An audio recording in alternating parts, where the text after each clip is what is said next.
아니 이거 저기 인강을 들으신 분들이 뭔가 큰일이 벌어진 줄 알겠어요. 그죠? 예. 자, 우리가 그 미래 가치를 구하는 게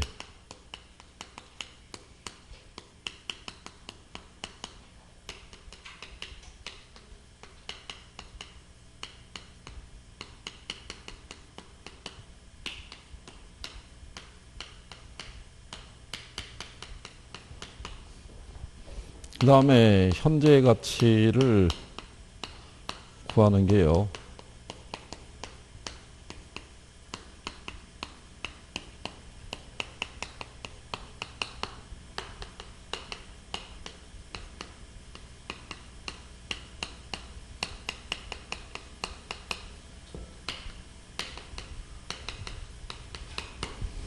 자, 일단 이제 할 수 있는 것만 정리하시게 되면 역수는 아시죠?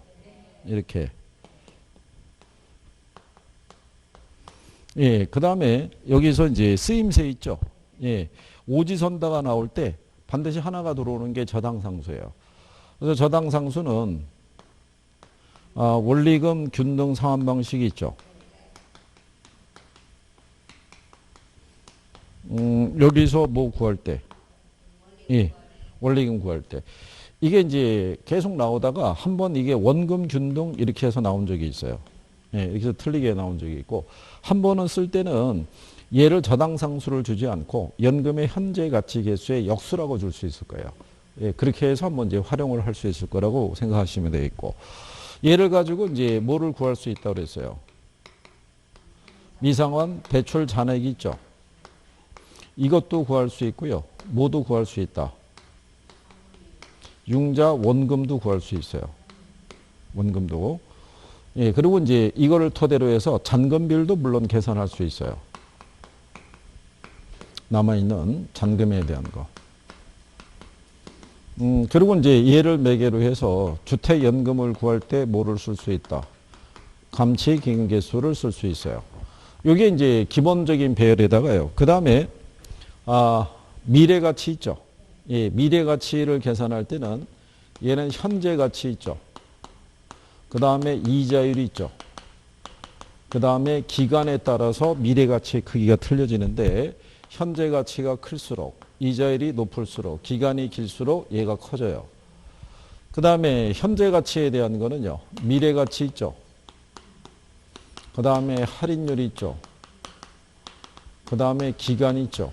그러면 미래가치가 클수록 할인율이 작을수록 기간이 짧을수록 현재 가치가 커진다는 거. 작년 여러분 시험에는 얘가 나온 거예요.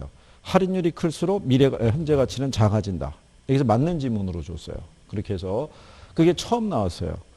그렇기 때문에 요건 기초 개념이니까 정리를 할 수 있어야 돼요. 예, 그 다음에 일시불 있죠.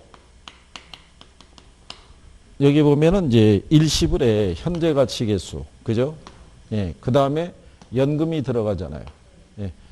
여기 이제 일시불을 구할 때는 이런 얘기예요. 현재 일원의 N년 후의 가치.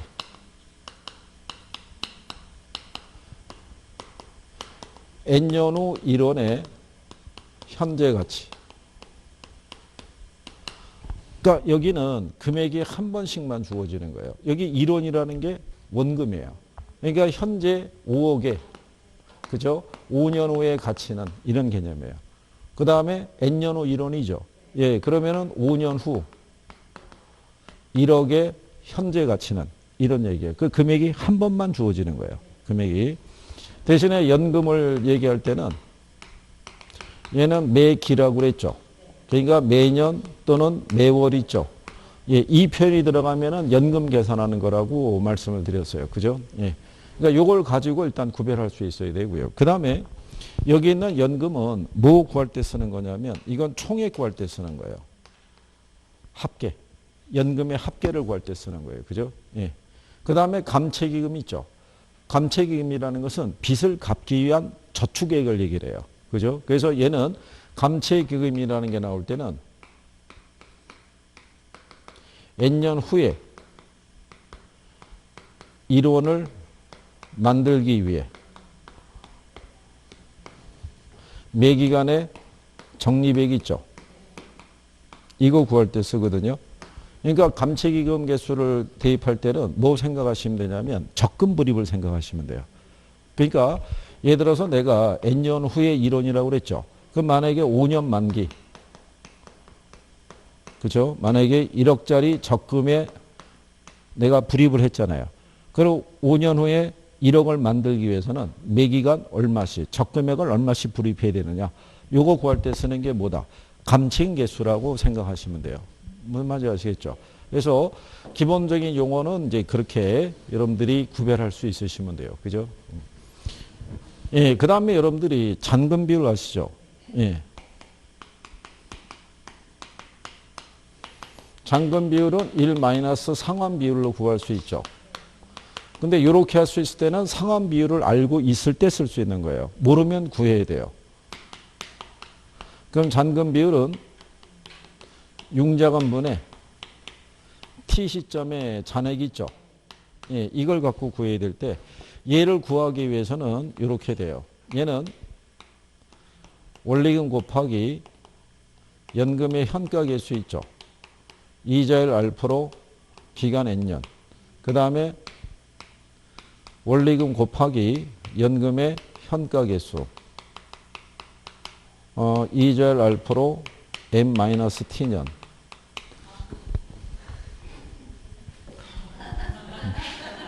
그래요.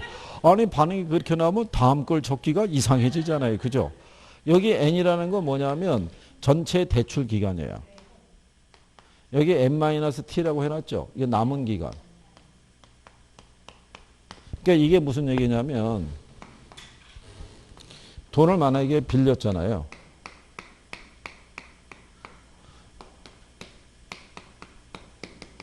20년의 기간으로 돈을 만약에 내가 융자를 받았어요. 그래서 얼마를 받았냐면 2억을 빌렸어요.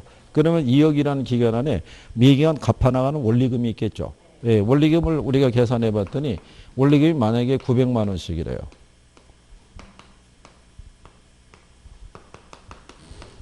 그러면 만기 때까지 얼마? 900만 원을 가지고 상환이 되면 되는 거예요. 그죠? 그러면 이 돈에 대한 무슨 가치? 이 현재 가치 합계 있죠? 예, 이거 구하는 게 연금의 현가 개수예요. 이 합계가 바로 융자 원금이 되는 거예요. 전체에. 근데 나는 3년의 경과한 시점에서 조기 상환하려고 그래요. 그러면 여기 3년 동안은 갚았잖아요. 그럼 남아있는 잔액을 구하려고 그러면 요 남은 기간에 발생하는 애를 여기로 땡겨오면 돼요. 그죠? 그러니까 여기 남은 기간이 바로 T 시점에 뭐 잔금. 그래서 잔금 비율을 구할 때 연금의 현가 개수를 쓸 수 있는 거예요. 그런 정도라도 이제 해주시면은, 그죠?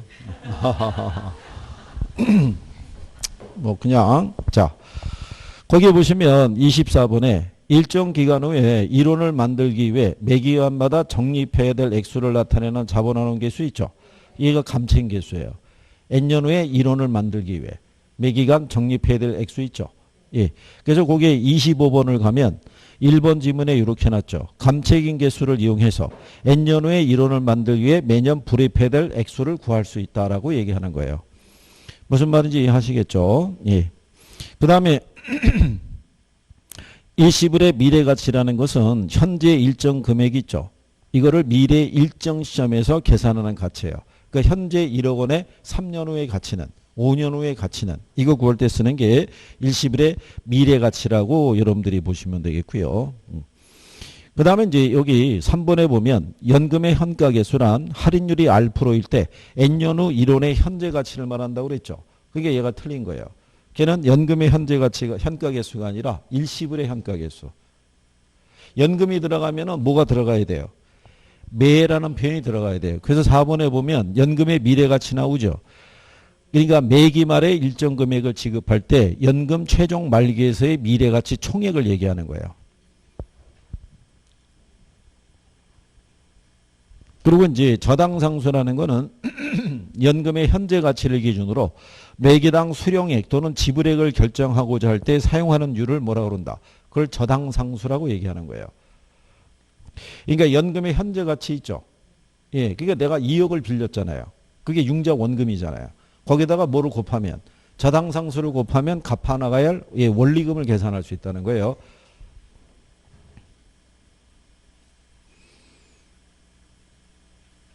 무슨 말인지 이해하시겠나요? 이것도 역수소 식으로 하면은 또 불편하시겠죠.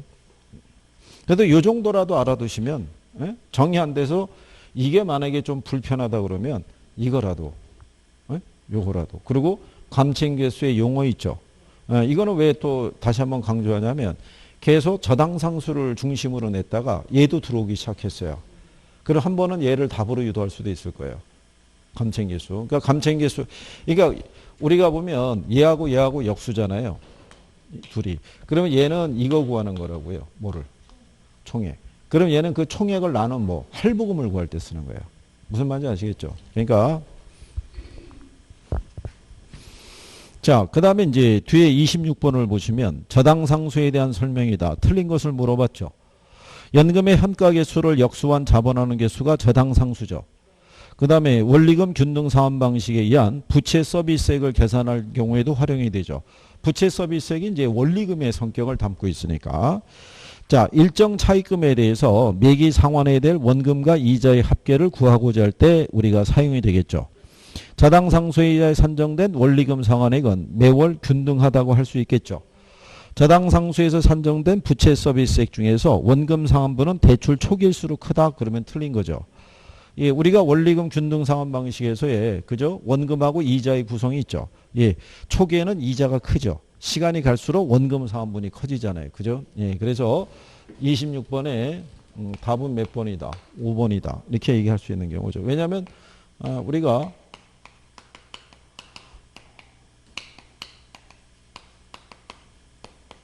그림으로도 이렇게 해드린 거죠. 이거는 뭐가 되고요? 원리금이 되고 시간이 갈수록 뭐는 줄어들고 이자는 줄어들고 시간이 갈수록 원금 상환분은 커진다고 그랬으니까 초기에는 이자가 크죠.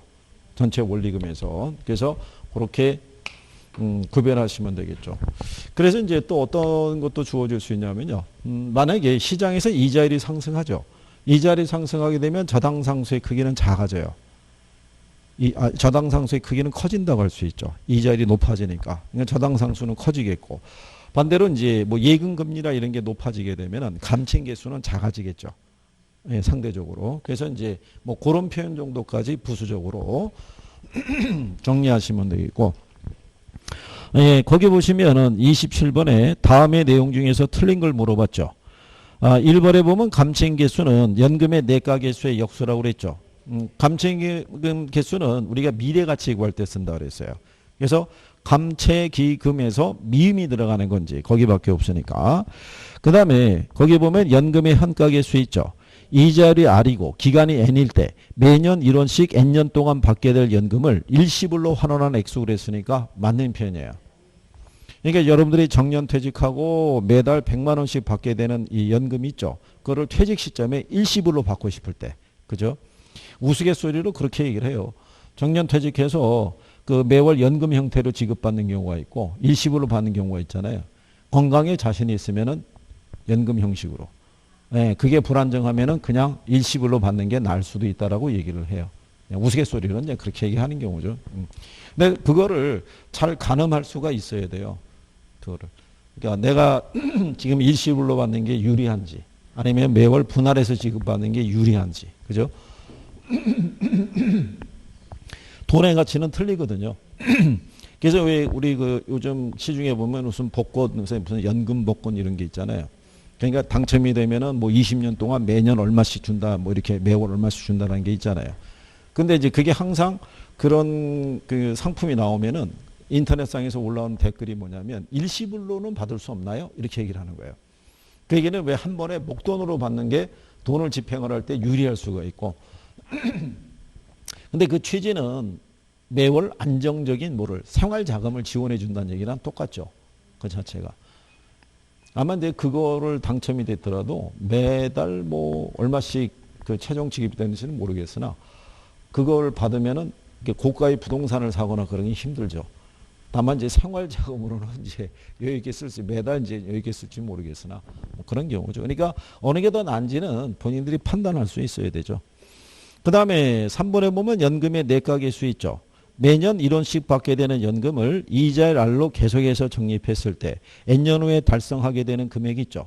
그러니까 매달 예서 100만 원씩 내가 받을 수 있는 돈을 계속 안 쓰고 모으면은 과연 5년 뒤 또는 10년 뒤에 얼마 찾을 수 있을까? 그죠? 예.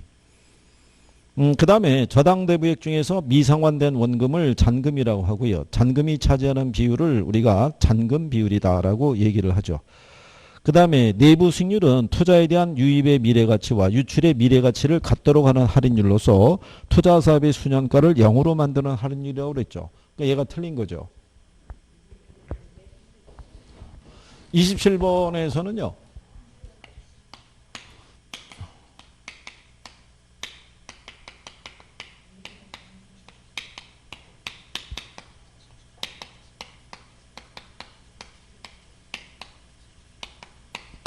네, 우리가 이제 할인연금 수지 분석법이라는 거는 말 그대로 미래 현금 흐름을 할인한 거예요. 그러니까 얘네는 현가 기준이죠. 거기 내가라고 그랬으니까 틀린 거예요. 그러니까 미래 가치를 무슨 가치로? 현재 가치로 우리가 바꿔서 구하는 개념이니까. 그래서 만약에 지문을 쭉 읽으셨는데 틀린 게 없는 것 같은 거예요. 그럼 뭔가 놓친 게 있는 거예요. 그 안에 지문 안에서. 그죠? 예. 그래서 그 다음에 이제 28번에 보면 1억 원의 주택담보대출을 10%의 고정금리로 20년 동안 매년 원리금을 균등하게 상환하기로 약정하였다는 얘기죠. 매년 지급해야 될 원리금 지불액을 구하려고 그러면 뭐를 대입하면 되느냐 이런 얘기죠. 거기 보시게 되면 1억 원에다가 뭐를 곱하면 돼요. 저당상수를 곱하면 되겠죠. 그렇죠? 예. 근데 이거를 연금의 현가계수로 나눠도 돼요. 연금의 현가계수분의 1이 있죠. 예, 그걸 계산한 게 그게 저당상수가 될 테니까. 그렇죠? 예. 그래서 답이 4번 이렇게 보시면 되겠고요. 그 다음에 29번 있죠. 예. 부동산학에서 이용하는 개수에 관한 설명 중에서 틀린 걸 물어볼 때 원래 여기도 조건을 줄 때는요. 단 기말불입과 기말수령을 가정한다고 그러죠. 예, 그렇게 원래 줘야 돼요. 예, 그게 없으면 계산할 때는 그게 필요해요.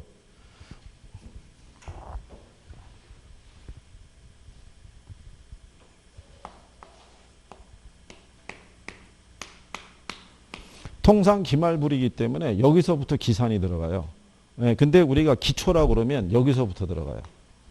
그러면 계산값이 틀려져요. 이것도 실상은 나올 만한 소재는 되는데 이걸 내면 뒤집어질 거라고요. 지금 이렇게 계산해도 힘들어 죽겠는데 기초하고 기말까지 어떻게 구별하는 얘기냐. 이렇게 해서 그래서 원래 저게 문제가 있는데 그 문제는 빼고 드리는 거예요.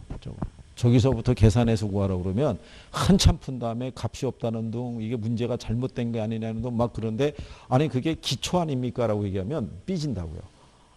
여러분이 틀리면은 안 좋은 문제고 맞추면 좋은 문제이기 때문에 그래서 좋은 문제를 드리기 위해서 자 165페이지 29번에 미래가치 계수는 현재가치 계수의 역수죠.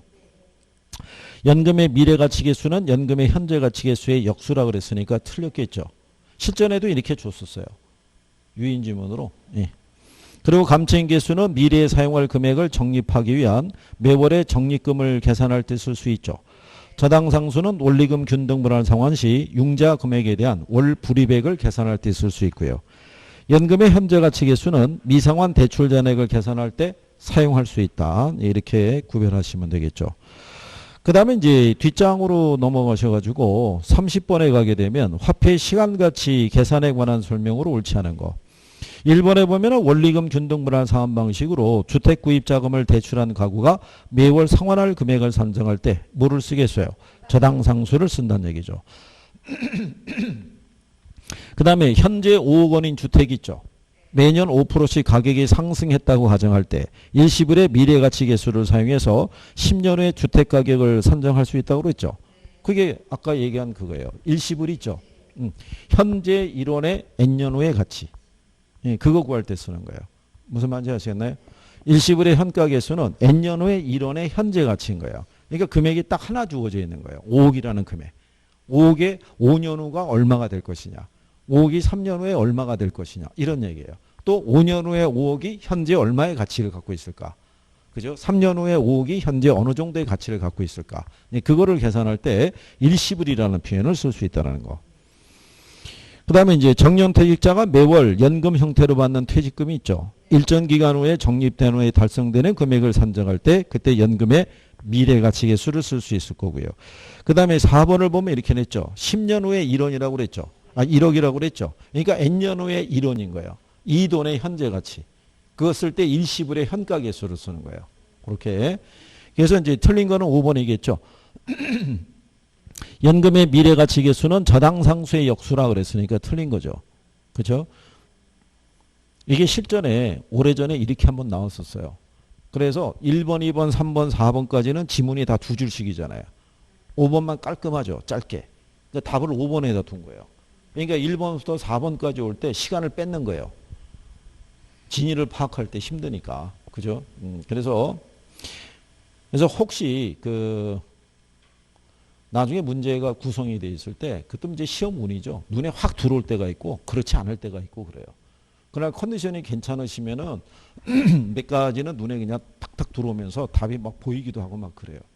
근데 그게 안 되면 이제 막 혼자 여행을 떠나는 거죠. 1번도 가봤다가 2번도 가봤다가 그죠? 마음에 드는 번호를 찾기 위해서. 그죠?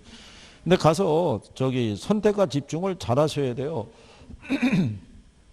1번에서 우리가 1번이 안 되면 2번으로 바라고 가라고 그랬죠. 근데 마찬가지로요. 1번 안에서 1번, 2번, 3번, 4번, 5번 지문이 있잖아요.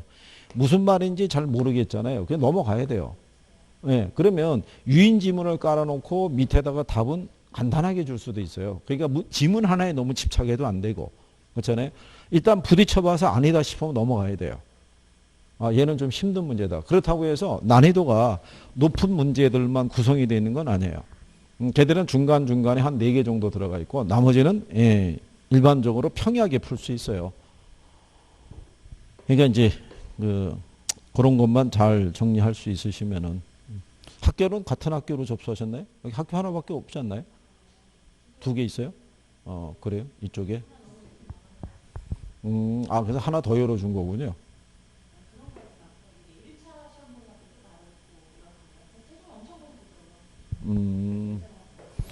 그러니까 잠재적인 도전자들이 많다는 얘기인데 실상 이 필드에 나온 사람들은 많지 않다는 얘기죠. 그러니까 다들 뭐 인강을 통해서 하거나 그렇게 하는 경우가 많다는 얘기인데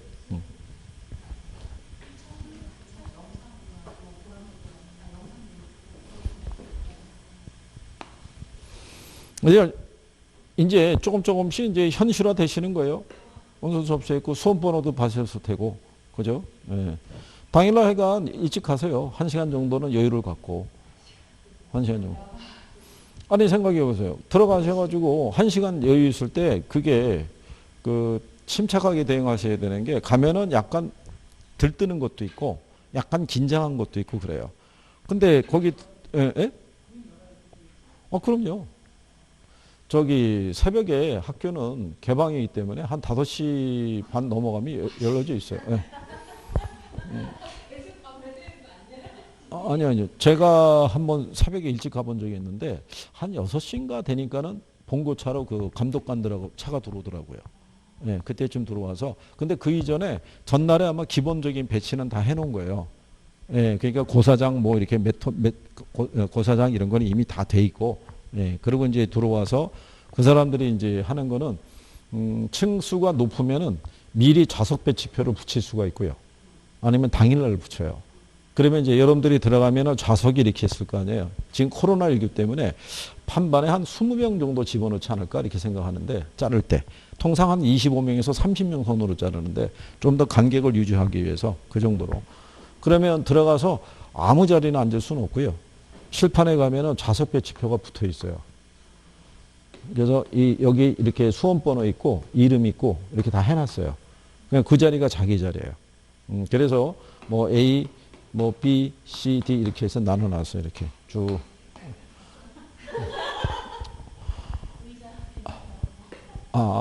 근데 책상에다가 뭐를 할 때는요, 너무 많이 적는 거는 도움이 안 돼요. 왜 도움이 안 되냐면 본인이 적어놓고 본인이 못 찾아요. 어디다 적었는지를 몰라요. 적기는 무진장하게 많이 적어놨는데 그리고 나중에 그 교실 지저분하게 있으면 그 다음에 그 고사장으로 안 내줘요. 학교에서. 어? 그래서 그 아마 근데 들어가셔가지고 뭐 그리고 이제 간격이 너무 많이 떨어져 있거나 그렇게 돼 있고 근데 나중에 시험 만약에 시작이 되면 푸느라고 정신이 없죠. 그렇잖아요. 정신없이 풀고 풀다가 중간쯤에 시간을 확인해야 돼요. 그래서 제가 거기 다 있다는 데 가가지고 이 탁상용 시계 같은 경우 있죠. 아니면 바깥 양반 손목 시계가 있으면 그날 뺏어가지고 거기다가도 놓고 봐야 돼요. 교실에 시계가 없을 수도 있어요. 근데 자기가 풀다 보면 시간이 훌쩍 지나가거든요. 컨트롤 해야 돼요. 시간. 1차 시간 싸움이니까. 그거 잘 할 수 있어야 돼요. 벌써 우리 종강이 다 가고 있는 거예요. 종강이 금방이라니까요. 1년 세월 가는 게. 그죠? 뭘요?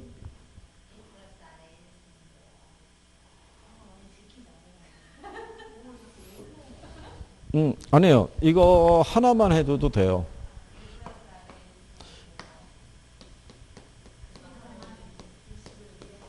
역수잖아요. 분모 분자가 바뀌잖아요. 그죠? 근데 우리가 지난번에 이렇게 해드렸는데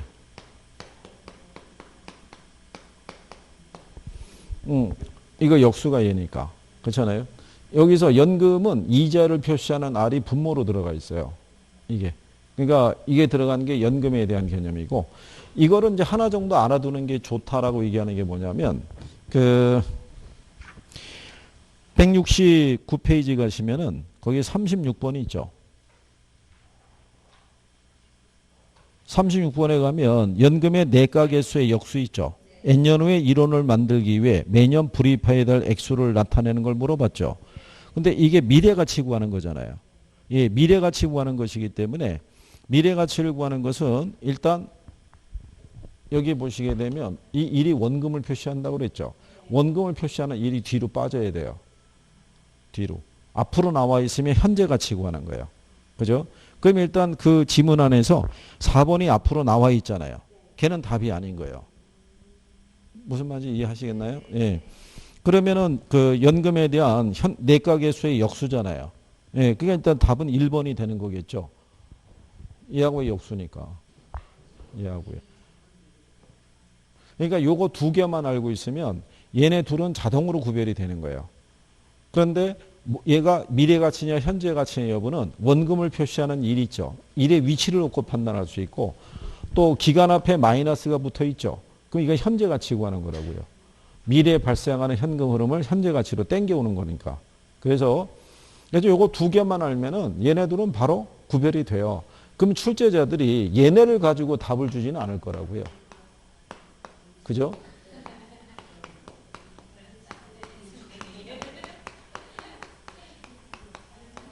여기서 분수를 없애려고 그러면 이제 마이너스에 대한 부분을 없애려고 그러면 분수로 바꿔야 되잖아요. 그거를 계산으로 유도하지는 않을 거라고요. 그러니까 이렇게 해주면 너무 간단하잖아요. 예, 그러니까 틀림없이 개수를 활용하면 얘네 둘일 거라고요. 그러니까 두 개만 알고 있으면 역수니까. 예, 그래서 그거는 구별할 수 있을 거라고 보는 거죠. 그래서 36번은 그런 취지하에서 넣어드린 거예요. 혹시 만약에 개수로 물어볼 수 있잖아요. 저당상수를 개수로 물어볼 수 있고 간단하게.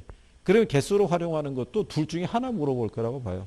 저당상수 아니면 감층계수. 근데 얘가 유력하죠. 왜냐하면 얘가 지문으로 계속 나왔는데 한 번은 개수로 등장할 수도 있죠. 그러면 이제 그 다음에 내년서부터는 또 개수를 또 무진장하게 분석할 거 아니에요? 그럼 또 안 나오는 거죠. 그게 한 번 나오고 끝나는 거예요. 그런 문제들이 있어요. 그러니까 그렇게 구별하시면 되겠고요. 자, 앞페이지 돌아오셔서 31번이 있죠. 현재의 지가가 6천만 원인 일단의 토지가 있고요. 그 지가가 매년 10%씩 상승하고 있다. 이 토지의 3년 후 가격은 얼마가 될 것이냐 물어봤죠.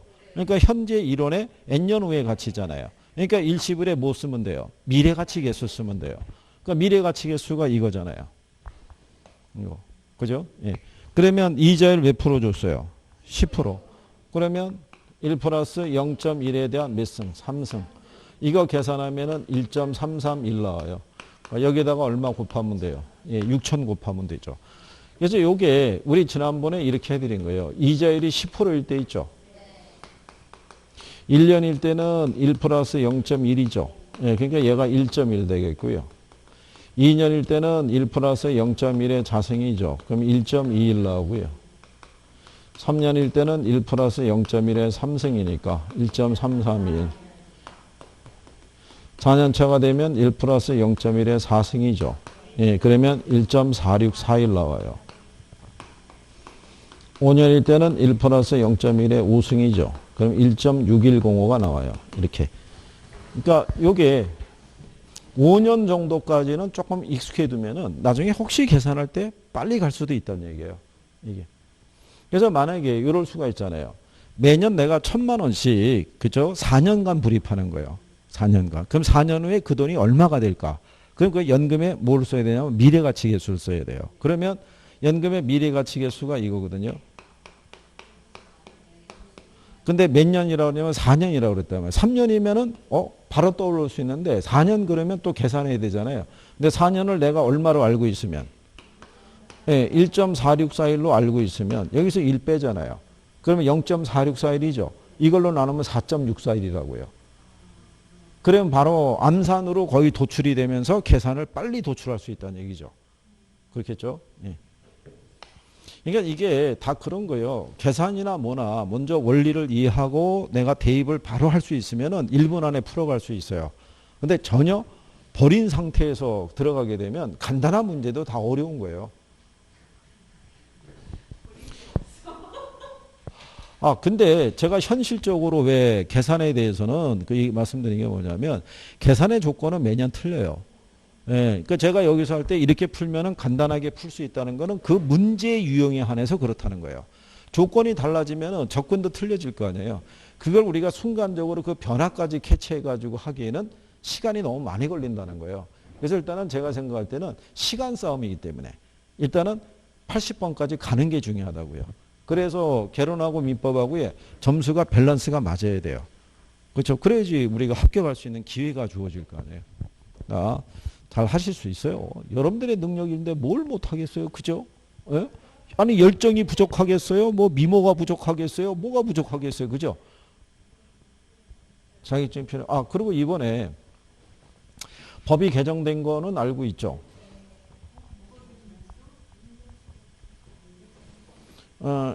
일단 그 임대차 3법 있죠. 거기서 이 계약갱신 청구권 있죠. 그리고 전월세 상한제 있죠. 이거는 바로 시행이 되는 거예요. 이거는. 그리고 이 전월세 신고제 있죠. 이거는 내년 6월부터 시행인 거예요. 그래서 이게 1회에 한해서 2년을 연장을 할 수 있고요. 연장을 할 때 임대료는 5% 이상 못 올리게끔. 그죠? 그런데 이거 계약갱신 이걸로 도입한 취지가 정부의 입장은 이거예요. 임차자가 있잖아요.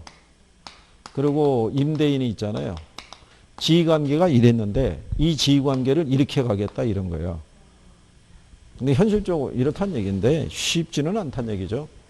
근데 이것도 계약갱신 청구권을 행사할 때 집주인이 직접 들어와 살겠다 그러면 행사가 안 돼요. 직계 존비속이 들어와서 살겠다 해도 행사가 안 되는 거예요. 그러다 보면은 이게 임대차에 관해서 분쟁이 발생할 수 있어요. 웬 갑자기 외국에 나가 있는 왜 아들이 들어오네 딸이 들어오네 그래서 나가라 그러면 외국에서 들어오는 사람은 언제까지 기다려 보겠어요. 그죠? 일단 집은 비워줘야 될 거 아니에요. 근데 나중에 막상 보면은 그 사람이 안 들어올 수도 있잖아요. 그래서 나중에 분쟁이 발생할 수 있기 때문에 그 분쟁조정위원회 있죠. 분쟁조정위원회가 어디에만 설치가 돼 있었냐면 법률구조공단에만 설치가 돼 있었어요. 그거를 이 토지주택공사 있죠. 하고 한국감정원에도 설치를 하도록 분쟁 조정을 하도록. 예. 그리고 나중에 이제 표준 계약서도 만든다 뭐 이런 얘기인데 문제가 지금 추정이 우리나라 이 모델이 독일 애들 걸 따갖고 온 거예요. 근데 독일에서 임대 직구하기가 되게 어려워요. 독일에서 직구하려고 그러면 이거 써야 돼요. 네, 자기소개서 내야 돼요. 자기소개서 낼 때 그냥 내는 게 아니라 은행 잔고증명 이런 거 다 첨부해야 돼요. 근데 독일 애들도 그 인종차별이 은근 심한 나라예요.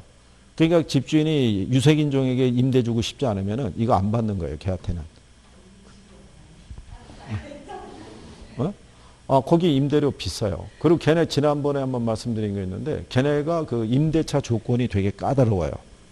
제가 말한 대로 뭐 샤워를 한 번 하면은 창문 한 10분 이상 환기시켜 줘야 되고 농이 들어가면은 벽체에서 5에서 10cm 떨어뜨려야 되고 그 다음에 안에서 뭐 기본적으로 뭐 싱크대나 뭐 이런 설치하는 것도 있죠. 다 세입자가 부담해야 돼요.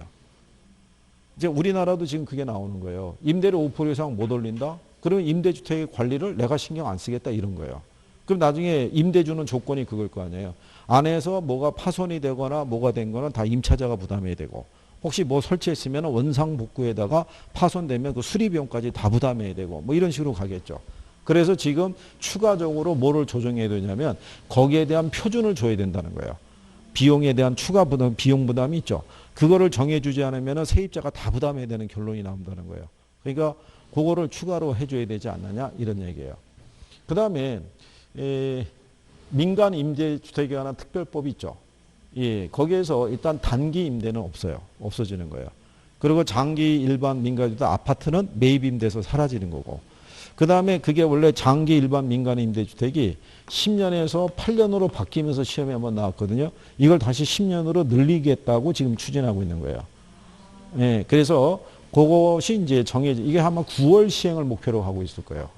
9월 시행. 그러니까 예, 그 다음에 이제 공공주택 특별법에 가게 되면 영구임대, 국민임대, 행복주택 이런 것도 있죠. 예, 그게 명칭이 사라져요. 예, 통합임대주택으로. 예, 통합임대로 가고 기간은 다 30년으로. 이런 식으로. 예, 그러니까는 명칭에 대한 부분이 또 바뀌는 거예요. 그러니까 바뀌는 게 여러 개가 있겠죠. 예, 그걸 한번 이제 또 정리해서 드릴 거예요. 예? 예, 그러니까. 근데 이제 정부가 이렇게 임대차에 관한 법률을 개정했잖아요. 그러면은 이제 부동산 거래하는 사람이 세부적인 내용이 궁금할 거 아니에요. 그거를 누구에게 물어보라고 그러냐면 중개사들에게. 중개사들에게 물어보라 이런 얘기예요. 자, 그러면 한번 생각해 보세요. 여러분들이 예비 중개사잖아요. 그렇잖아요. 그리고 여러분 시험에 저 바뀌는 내용이 반영될 소지가 크죠. 예, 저게 알려줘야 되는데 홍보에 여기로 좋잖아요. 그죠? 그러니까 여러분들도 조만간 집 가는 사람들에게 저거를 설명을 해줘야 될 위치에 놓이게 되는 거예요. 그죠? 그러니까 설명하고 싶으면 자격증을 따서요. 예, 자격증이 있어야 설명해 줄 수 있어요. 그죠? 그러니까 조금만 하시면 가능하다 이런 얘기죠. 자, 거기 32번에 보면 화폐 시간 가치에 관한 설명으로 틀린 걸 물어봤죠. 예, 거기 보시면은 1번에 연금의 미래 가치를 계산하는 공식이 있죠. 여기는 이자 계산 방식으로 복리 방식을 쓴다라고 그랬죠. 그 다음에 원리금 균등 상환 방식으로 주택 저당 대출을 받을 때 원리금 상환액을 계산을 나누면 저당 상수를 활용할 수 있죠.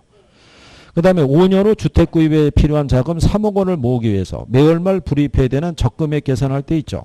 이때 연금의 현재 가치 계수를 곱해서 구한다 그랬으니까 틀린 거예요. N년 후에 이론을 만들기 위해 필요한 액수 있죠. 예, 이거 구할 때는 감채기금 계수를 쓰는 거죠.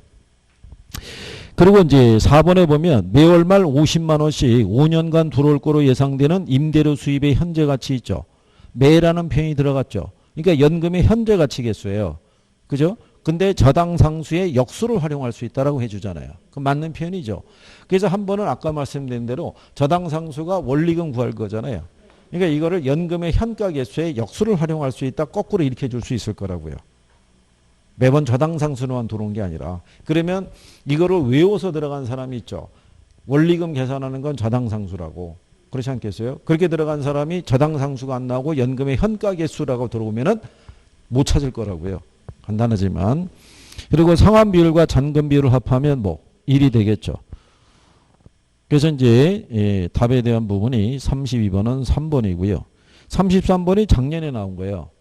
자, 여기도 보시면 기억에 은행으로부터 주택 구입 자금을 대출한 가구가 매월 상환할 금액을 산정할 때 감채인 계수를 사용한다 그랬으니까 틀렸다는 얘기죠. 이 순간에 답은 2번하고 4번밖에 안 남아요.